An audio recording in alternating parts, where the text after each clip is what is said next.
Ariel Azor, host of Right This Way, and today we're going to talk about white privilege.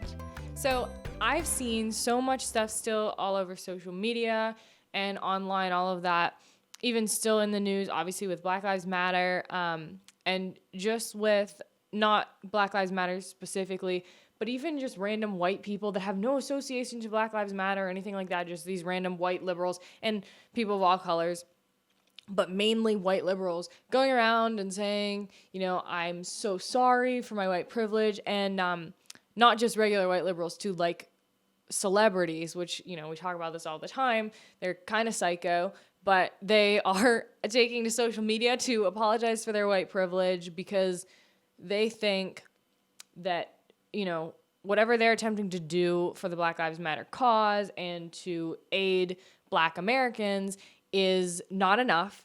So if they go online and say, I'm so sorry I'm white, I am so sorry that my life, all of everything I have can be attributed to my whiteness, even though that doesn't make any logical sense. They say all these things, and I think most people in general, even Black Lives Matter supporters and just other even liberals, some of them are saying this is kind of dumb because that's not really helping. But there's definitely been a decent amount of support and other celebrities and other just people getting behind them.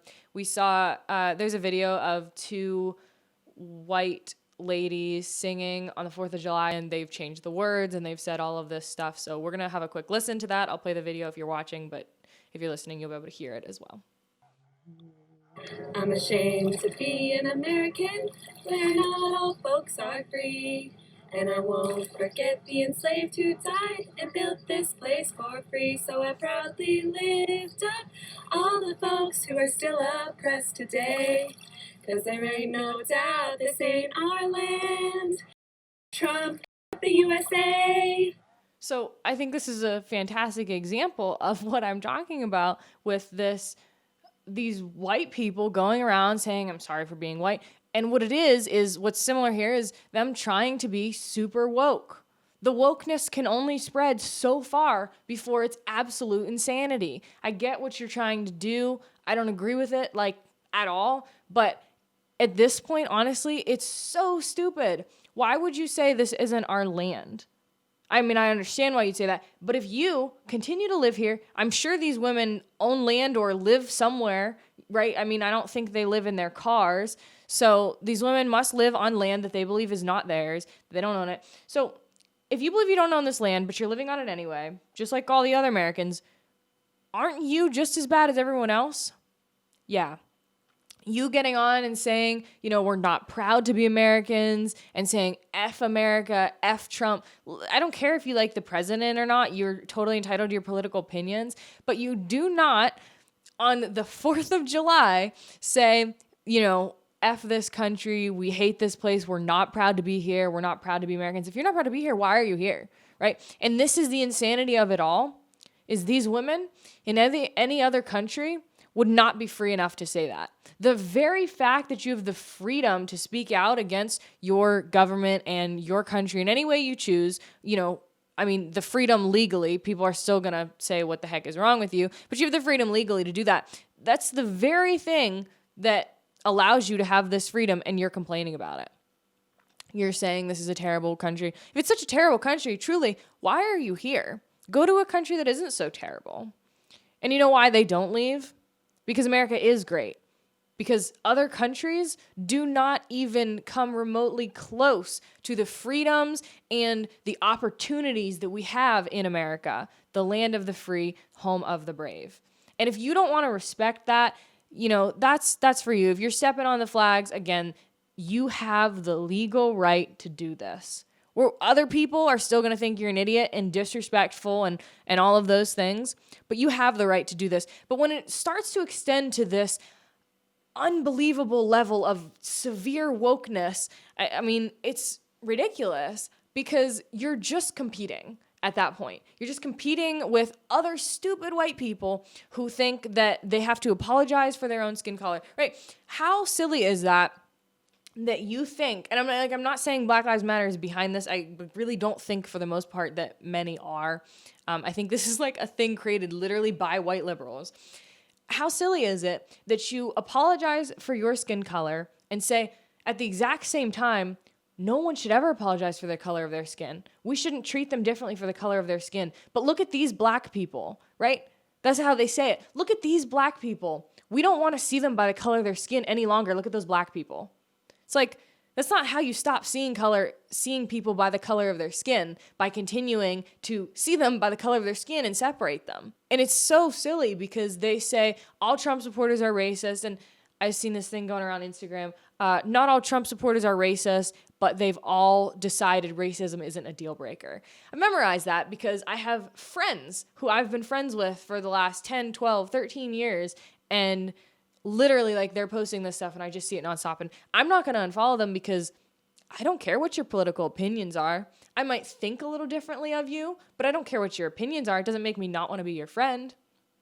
Now, I've lost plenty of followers and I've seen plenty of these same people posting things like this and things like, you know, if you don't support Black Lives Matter, just unfollow me right now because, honey, I already have. And like that stuff. And I was like, okay.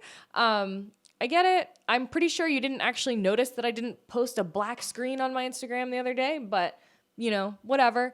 I think it's unfortunate if you do not want to remain my friend, but that's kind of what they've done is over and over and over again. The Democratic Party has a very, very racist history. And I think today it continues to be incredibly racist. They don't want you to see that. And I think it's scary that they've disguised it by not disguising it, right? They say, like I just said, black people, look at this, black people, we're going to help you as black people. It's like, I just want to help all Americans. That's what Donald Trump wants to do, and it's what he is doing. I just want to help all Americans. I don't care what color their skin is because it doesn't have anything to do with how successful they can be or what they're allowed to legally do, right? I mean, it doesn't have anything to do with that. And when we confuse these things, we see an alternate reality in a sense, and we're looking at everything with Democrat-colored glasses. It just doesn't make sense that this party as a whole can be so racist, yet call Republicans racist and say that is the racist party, and everybody's like, oh my gosh, all Republicans are racist. It's like, wait, hold on. If I were to go around saying Joe Biden's a racist, he's all of these things, he's homophobic, and all of these things, people would, you know, liberals would be like, what are you talking about? No, Trump is, right? And that's the thing is, it's these lines, and they've told you Trump is a racist. They've told you he's homophobic. They've told you he's a terrible person and his character is questionable, and they've told you he's a liar and all of these things. And do his policies reflect that? No, of course not. Under the Trump administration, black unemployment has been the lowest it has ever been in history, something our black president failed to do entirely in 8 years. Donald Trump did it in 3.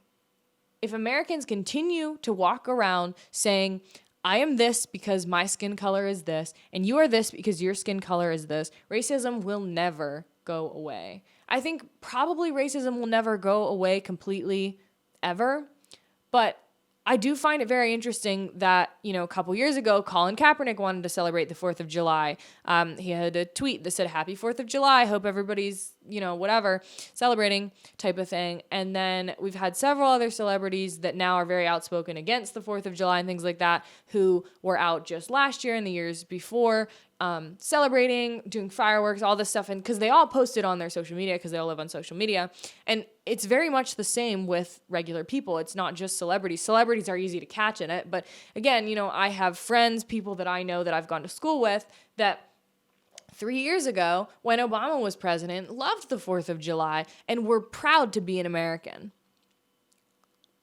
But now, just 3 years later, this country is so racist and so terrible that we are going to sing songs about how awful it is, remake great American patriotic songs, by the way, because that was terrible. And we're going to just totally rewrite history. We're going to just pretend that didn't happen 3 or 4 years ago because we had a black president 3 or 4 years ago. The fact that anyone would apologize for their skin color, I think, is absolutely ridiculous. It's insanity. I don't care what color your skin is. You probably shouldn't care what color mine is, and you probably don't. What I find incredibly confusing as well is that only white men, straight white men, cannot be oppressed in America. How is that possible? If you are Hispanic, if you are Asian even, they don't like to talk about that a lot, but they do consider it a minority still. They just ignore it in the news. If you are Black, if you are a woman, if you are part of the LGBTQ community in any way, which can be like a million different things, and if you're literally anything but a straight white man, you can be oppressed. Where's the logic in that? Right? Because when you actually look at that, what's the smallest group, right? We've literally separated all of America into one section and a small, not small, but another portion that is smaller into another section. And we say this huge portion that is actually the majority now, because we've made such a huge portion, the criteria is so large, almost everyone can fit in. This portion is now bigger, but that is the portion of oppressed Americans? Where's the logic in that? There's no logic with the left regarding race, because racism and perceived racism are not the same thing. Perceived racism can be created at the drop of the hat. Does no one want to talk about the NASCAR racer, Bubba Wallace, who just totally made up a story about a noose being hung in his garage? It wasn't a noose, it was a garage door pull that had been there for years. But he completely made up a story saying people were racist about him after, by the way, all of his white other fellow racers rallied behind him and said, yeah, we support you. You know, if we think we should get rid of the Confederate flag, then we'll do it. After they all rallied behind him, he made up a story about fake racism for attention. Or for what, I don't know. But for attention, probably. To make things seem worse than they are. That's perceived racism. No racism happening there. It's actually something he put upon himself. Very similar to Jussie Smollett, who completely made up a story, actually hired people. Perceived racism. You say it's Trump supporters, and you put this story out in the news, and you get all this attention for it, and you blame one group of people, Trump supporters, Republicans, conservatives. I saw there's an actress, she's the Killing Eve star, if you watch that, and people literally are saying, cancel her, like quite literally, like it's not subtle at all. They're literally saying she's canceled because she's dating a Republican, a possible Republican. They think this man she's dating might be a Republican because he seems to have supported some Republican things in the past. So they want to cancel her. They want to cancel her television show because her political opinions have so much to do with her acting, her occupation. No, they have nothing to do with it. White privilege is not real. I'm not given things because I'm white. In reality, in America, with affirmative action and the current political climate, hiring anybody that fits as a minority that is not a straight white man is way more desirable to companies because they want to look diverse. They want to say, we are so diverse, look at us, that they are willing to hire one person just because of their skin color. That sounds really, really racist, right? If I told you that 100 years ago, companies hired white men over black men simply because they thought white men were better suited for the job because they were white, that would be very racist. I 100% agree with that, and I think everybody could get behind that. So why is it that now in 2020, how is it okay that a straight white man will miss out on a job today and somebody who fits the minority criteria will get hired over him simply because they are a minority? How is that fair? How is that white privilege? Where's the privilege in that? Because it isn't for white people. It isn't for straight white men. There's no privilege in that. They're getting denied jobs because they're not diverse enough. What? I don't understand how one of those is racist and the other is not. They're identical situations. That's why white privilege doesn't make sense. Apologizing for being white? No. Americans are privileged to have the rights that we have and the freedoms we have to speak out against anything you want to in this country. That's privilege. But skin color? Not in this day and age. If you've enjoyed this episode, you can give me a thumbs up on YouTube. You can leave a review on Apple Podcasts. And you can also check out my Instagram at right.this.way.